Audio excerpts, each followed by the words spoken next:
Okay, we're going to look at the secondary flight plan, and we're going to look at number one. We're going to bring the active into number one.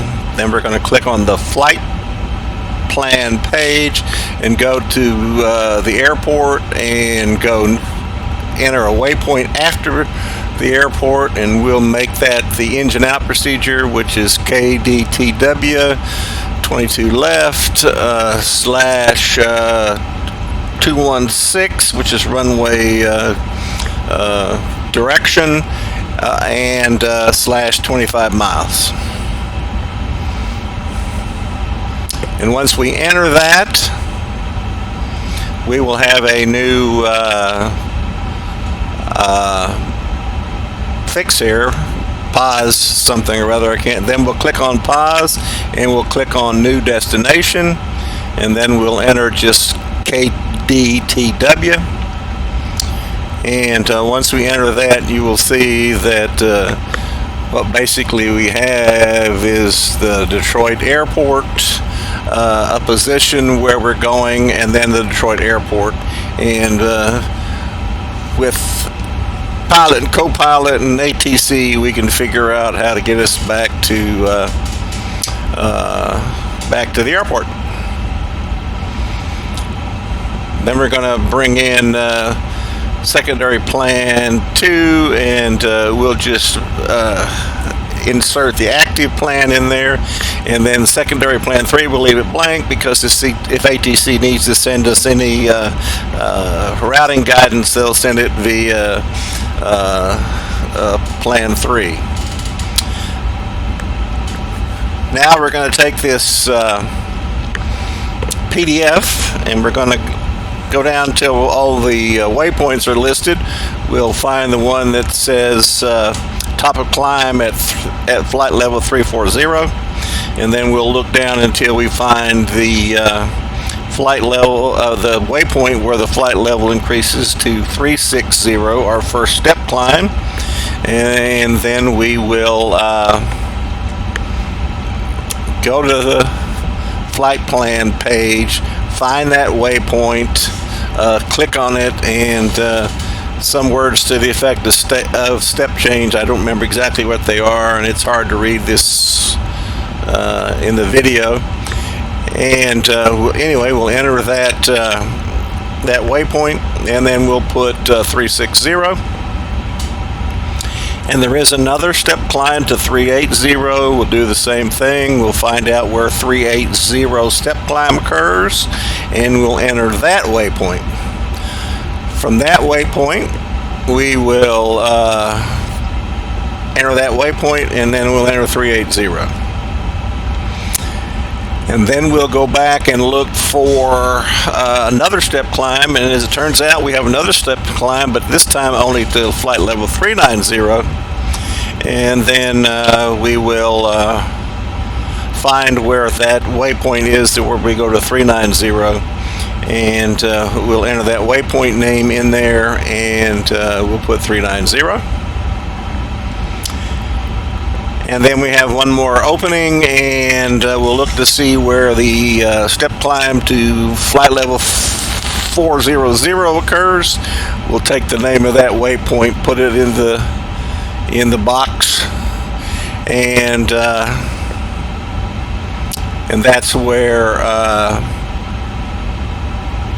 we'll enter that waypoint number, and then 400, and that will give us three flight step changes to 360, 380, 390, and 400. Although our flight plan had a step climb to 410. I didn't see any way to enter another one. I'm going to have to find out how that's done, or what you would do in this case. And but I don't know. Once we have the 4 that we are capable of entering, in the lower right hand corner of the page is the temporary flight plan, and we'll click on the temporary flight plan, and then we'll import that temporary flight plan into the actual flight plan, and the step climbs will be then incorporated into the flight plan. Simulator way, it's a 12.5-hour flight, and I can walk away because I told the simulator to auto step climb. So when it gets to from 340 to 360 to 380 to 390 to 400, that it'll automatically make those climbs. And then the other thing I did that allows me to walk away from the flight is to tell the flight simulator to stop, to put the flight simulator on pause when it is 30 minutes before the top of descent. I'm assuming, although I haven't looked, that that I'm going to have to enter approach data for the airport, and so that'll give me time to do that before it's time to descend.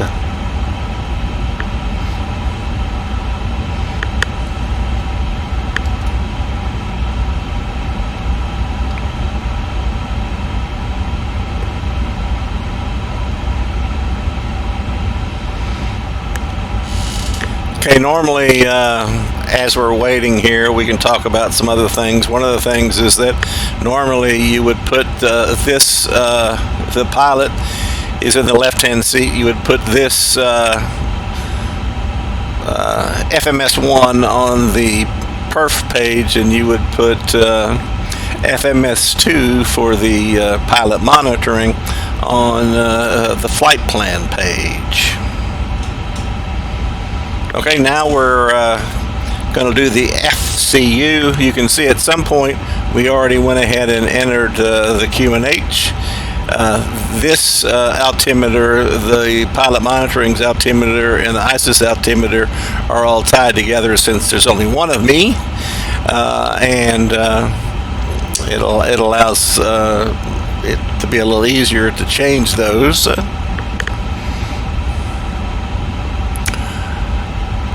I did initially try to push these buttons for all the different values like constraints and airports and VORs, but I didn't. Then I eventually realized that you had to click on the buttons above or below those, and all I chose to do was use constraints and traffic and terrain. And then did the same thing on the other side, and I also changed the nav display to ARC with a 10-mile range. So I did all of that on the both sides, pilot flying, pilot monitoring. In the middle, I made sure that the flight directors were on. I made sure that we were selected to magnetic north rather than true north, and so far I think that's caught me up with what I am doing.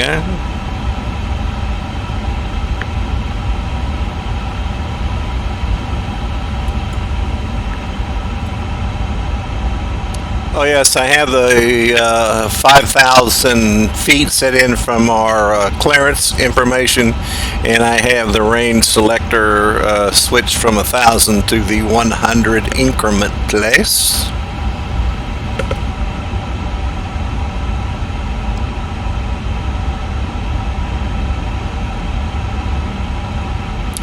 Okie dokie.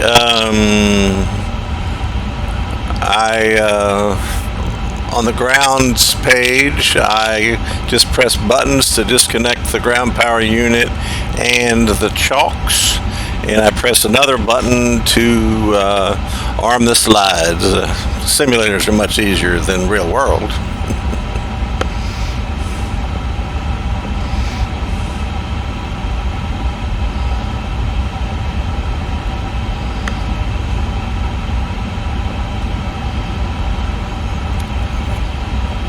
Okay, then to do the before start flows, I turned the beacon on.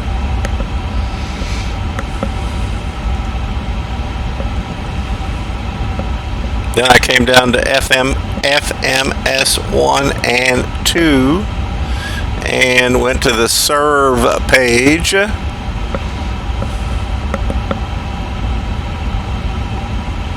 And selected default settings, which then I confirmed them, which sets up the transponder and TCAS system into their default settings.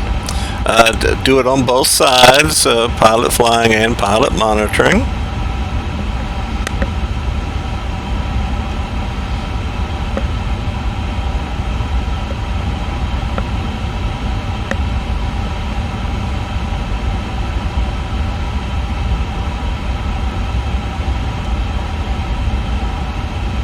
And then I went to the electronic checklist page and looked at before start, and we were going to complete the before start to the line. And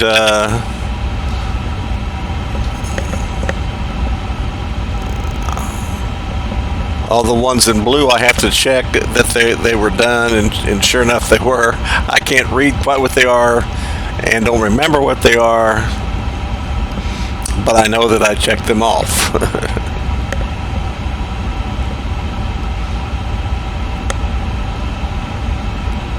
And then we would go before start checklists to the line completed.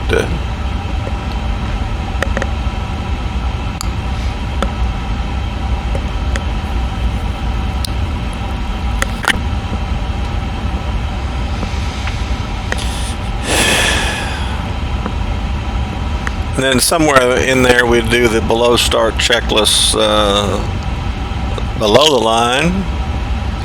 And again, we'd have to make sure that we had the two blue items checked if they were accomplished. The green items are automatically done by the aircraft.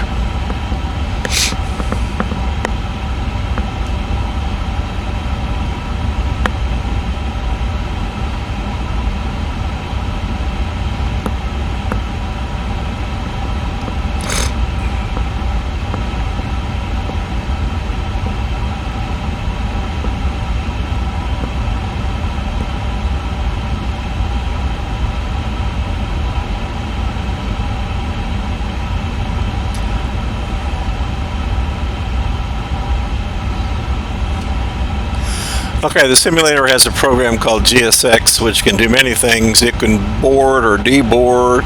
It can show you catering trucks coming and going. It can show you de-icing when it's de-icing conditions exist. It can show you any number of things, but the most important thing it does for me, since I don't do much of it. Contact ground on 132.725 for push and start clearance. That happened because I pressed the wrong button.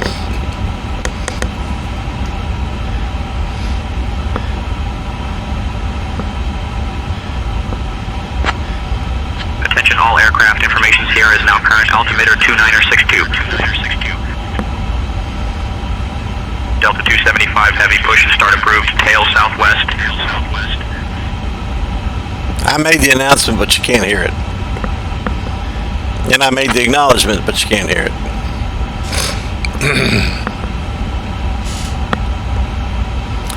Okay, GSX is going to do our pushback for us.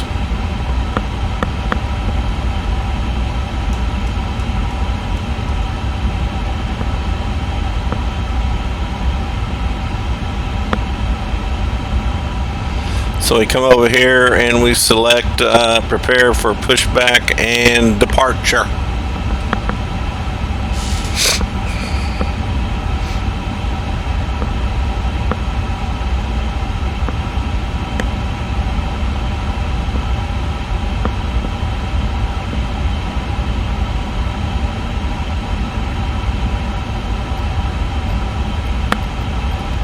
I'm looking over here because in the A320 you always look for the for the gate person to come up and wave the lanyard in your face, and I don't know if that actually happens with this plane being so tall.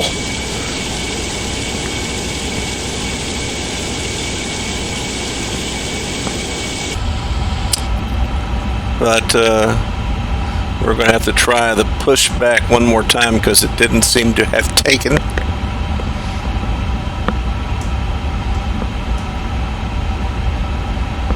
Ah, that little truck popped up. Must be GSX is doing its thing. There's the lady. She's got the lanyard, but she's going to wave it where I can't see it, so I don't know. Hello, Captain. We are ready for pushback. Here the wing walkers are starting to go out.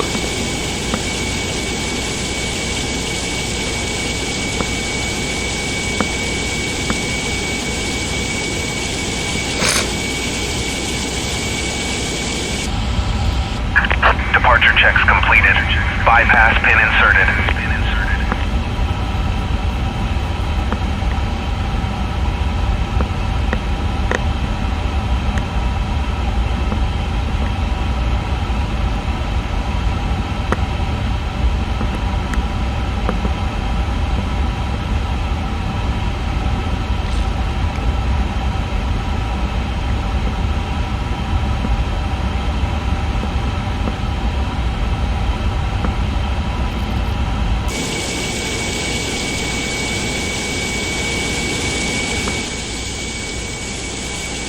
Locking gear.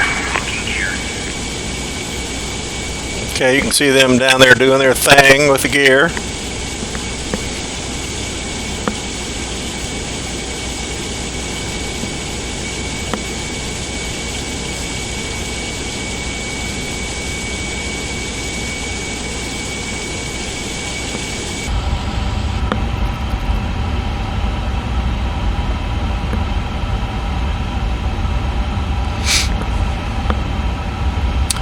Okay, in a minute. Brakes, please.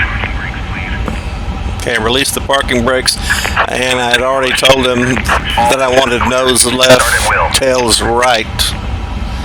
So I assume that it's standard Delta procedure now. It's supposedly all Airbus procedure now to start engine 1 before engine 2, because with a difference 1 and 2 of some people and 2 and 1 with some people, that some people were getting hurt. Don't know if that's the case, but anyway, starting engine 1.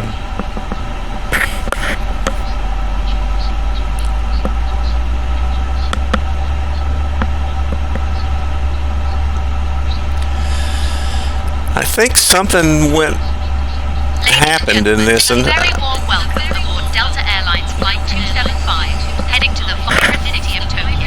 I'm Caroline, your lead flight attendant today, and joining me are my wonderful colleagues, Sarah, Mike, Emily, and John. We're delighted to have you with us on this journey.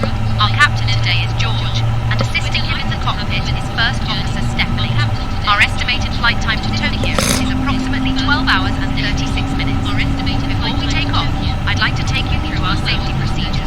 Please pay close attention, even if you are a frequent flyer. To fasten your seatbelt, insert the metal tip into the buckle and adjust. what happened is I was watching the see, it went to that where it was grayed out all the way, and then the line went all the way to the top like it revved, and I never got the avail, but hey, it's a simulator.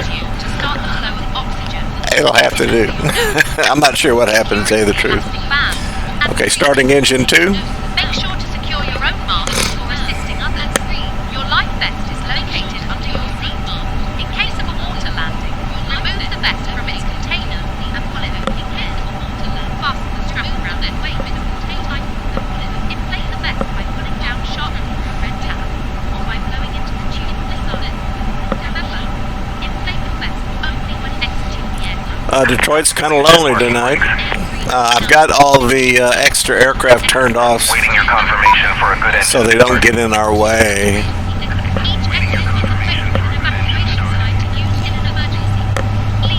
and I do that from GSX, and I will do that.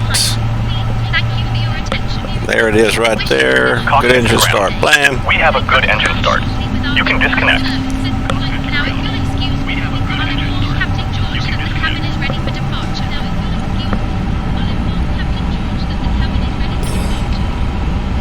And let's see, this one I think worked fine. Engine number 2, we are going to get the avail light. And there it is. Okay. Unlocking gear. Unlocking gear.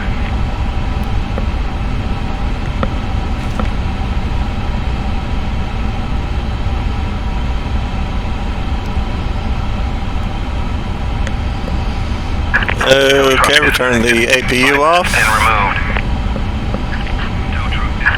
Left is clear. Right is clear. We're going to set the engine selectors back to norm.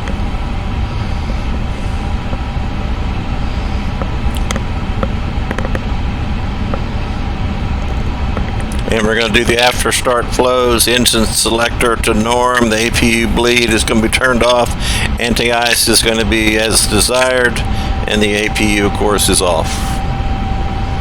Is there an instance when you would start with the APU?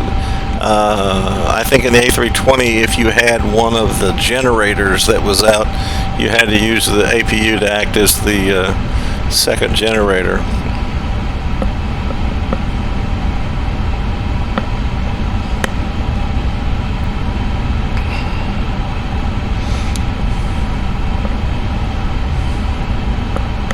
Okay, the ECAM status over here shows the two blue items.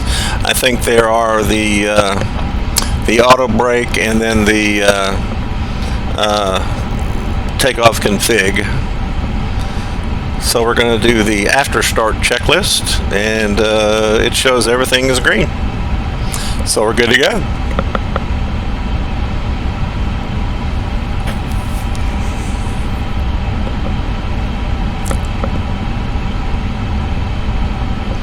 Back to the perf page. Okay, at some point I'm going to request taxi clearance. You won't hear it, but they'll come back and give it to me.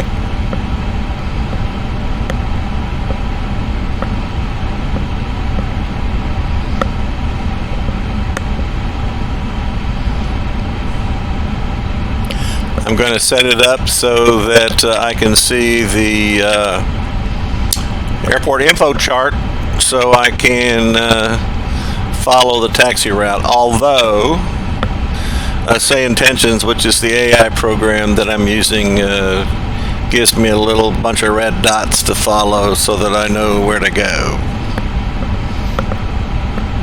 Again, simulator, much easier. The nice thing I like about the simulator is that, as I told a friend of mine, an A320 pilot, I've got a pause button. And the other thing that's nice is that if I'm getting low on fuel, I just go to the fuel page and add more.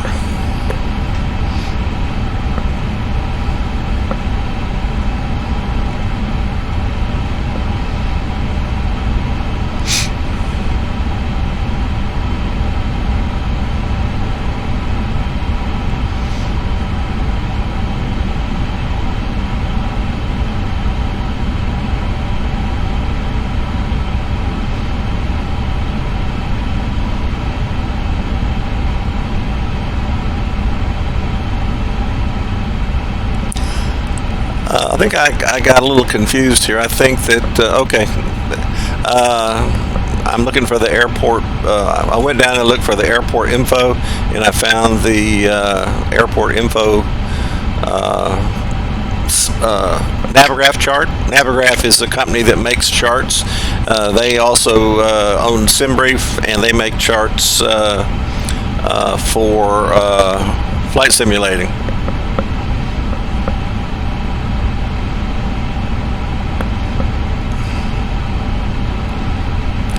And there is our little airplane, that little pinkish reddish thing down there.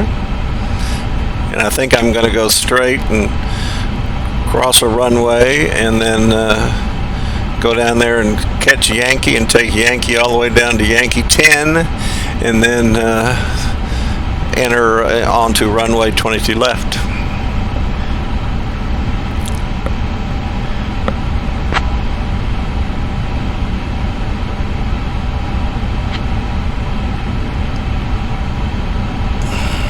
Delta 275 heavy taxi to Okay, I know I'm supposed to do the Bravo cross runway 9er left, then Yankee Y10.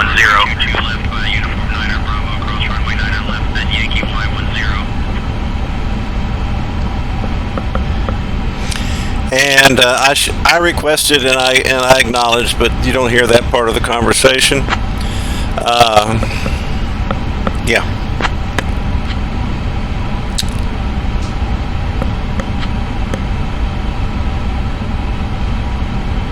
I had the devil's own time the other day. I'll talk about it in just a minute.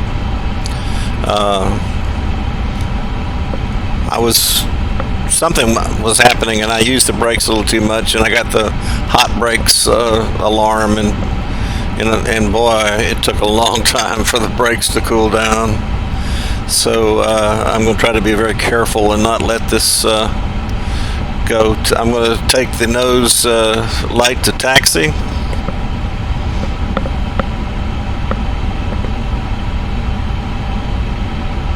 Like I said, I know I'm supposed to do the flight control checks and the brake check, but again, we're trying to speed this thing up just a little bit.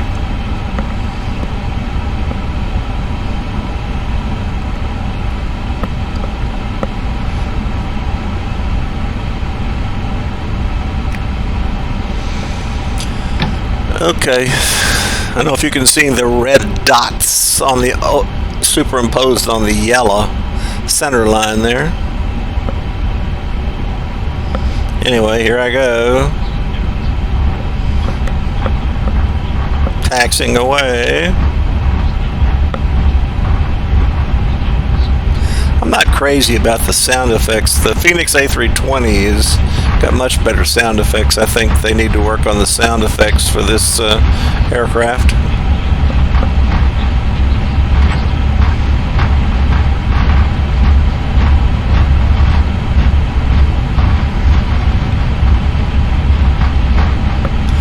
The guidance that I got from that A330 driver was that if it starts to increase in speed, it's best just to let it increase in speed up until the point where you need to start slowly applying the brakes to slow it down, rather than have to jam on the brakes to slow it down.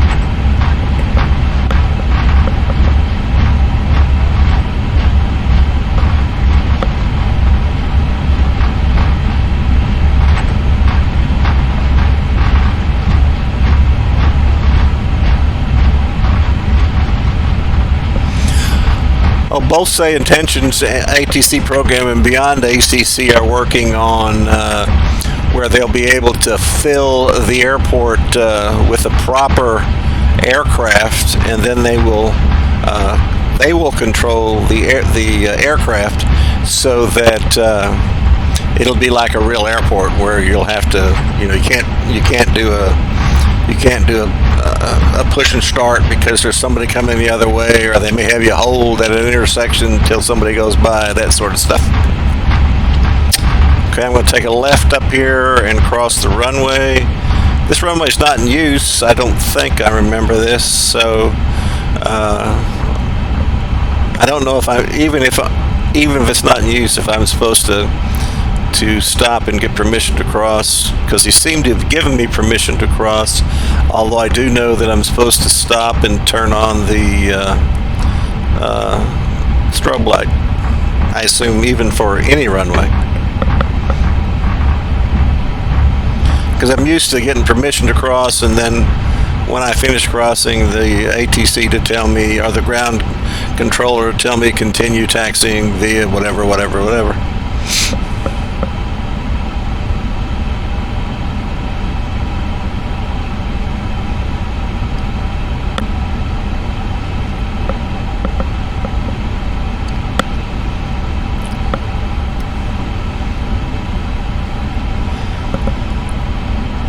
Okay, strobe light on. And we're going to cross the runway. Clear left, clear right.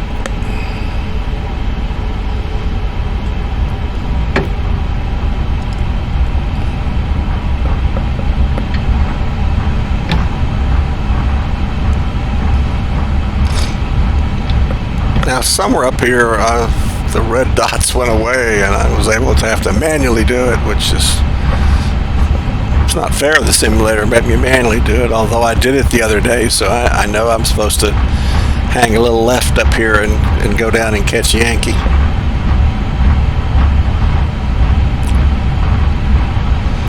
Okay, when I get on the side of this line, I'm supposed to turn the strobe light off, but for convenience, I'm going to leave it on.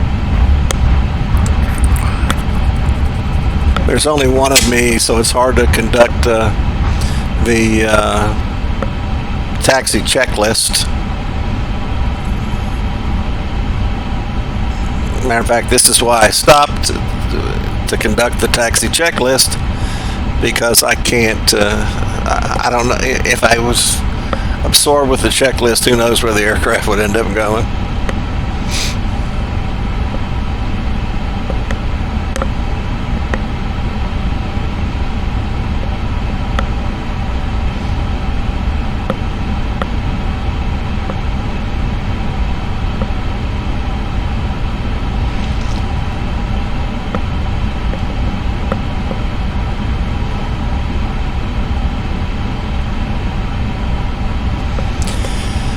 Okay, Yankee to Yankee 10. Yankee 10 being the last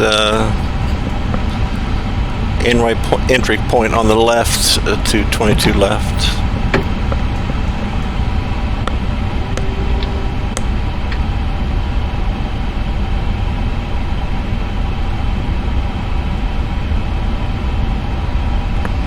And back to taxiing.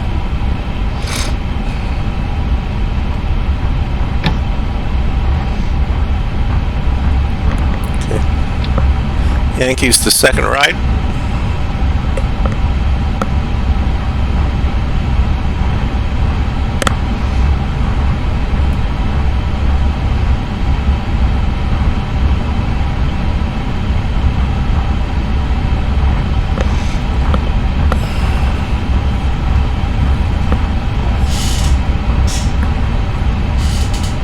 Oh, my red dots are back. Yay.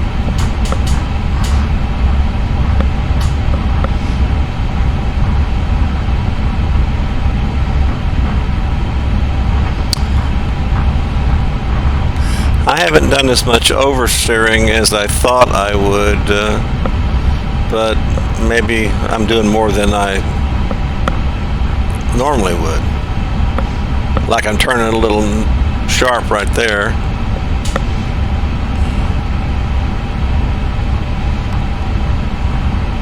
Slowly coming around to be on the center line. I was told that that screw that's right above the pilot's FMA, is that what it's called? I forgot. Is pretty much center line, so I'm a little bit left of center line right now. Still a little bit left of center line. I would think with this aircraft you have to pretty much stay on center line because it's a big old boy.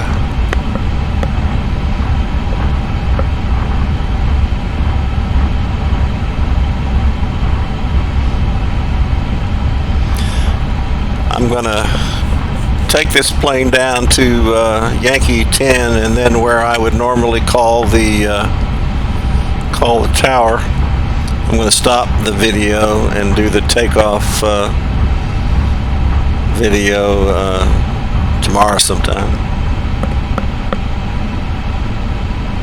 One of the things I was used to with different, I don't know why I stopped. One of the things that I was used to was the somewhere between here and getting down there by Yankee 10, the ground telling me Delta 275 heavy contact tower on blah blah blah blah blah.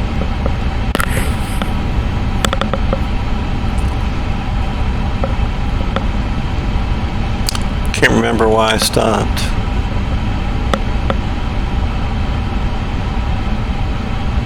Oh, I know what I did. I stopped to turn on the auto brake and to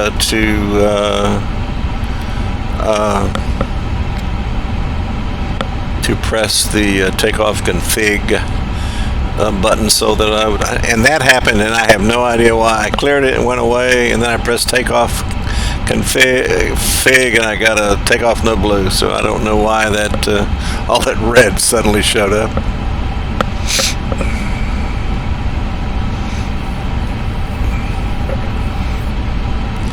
This plane does have situations and failures. Situations like bird strike, engine lost, and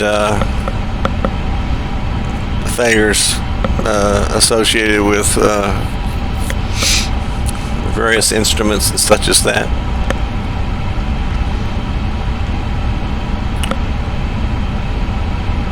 Okay, see, everything's back, and I press the takeoff config, and I have the takeoff the blue.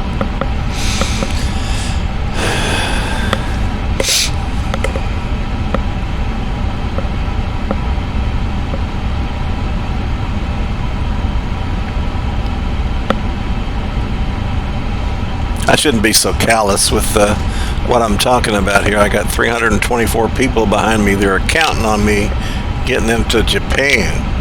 The last 320 something, they took a dip in the Pacific Ocean. It's Pacific Ocean? Yeah, Pacific Ocean.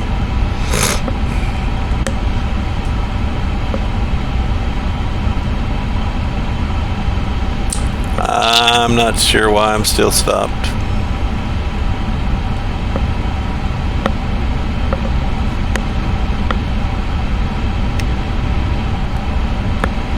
Hey, I think we're going to continue to taxi here.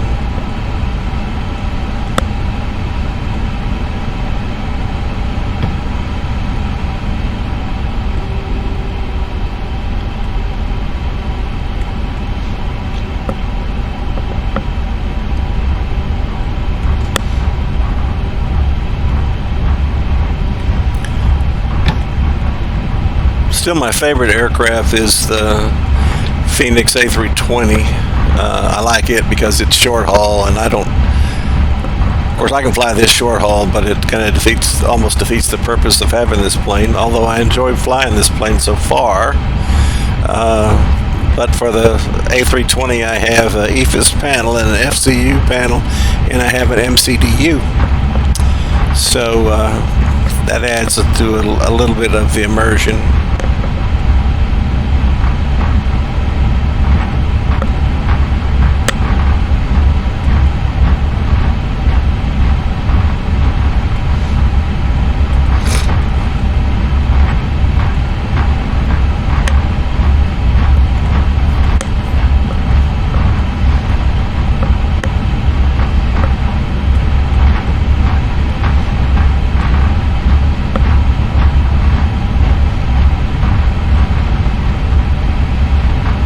I can never seem to find myself exactly where I want to be.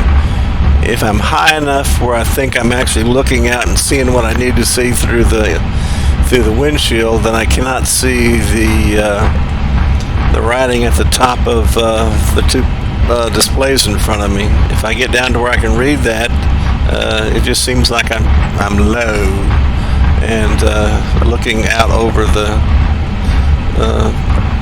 information there. Okay, I'm going to stop this here in just a couple of minutes, or a couple of seconds actually, and then we'll do the piloting the takeoff tomorrow.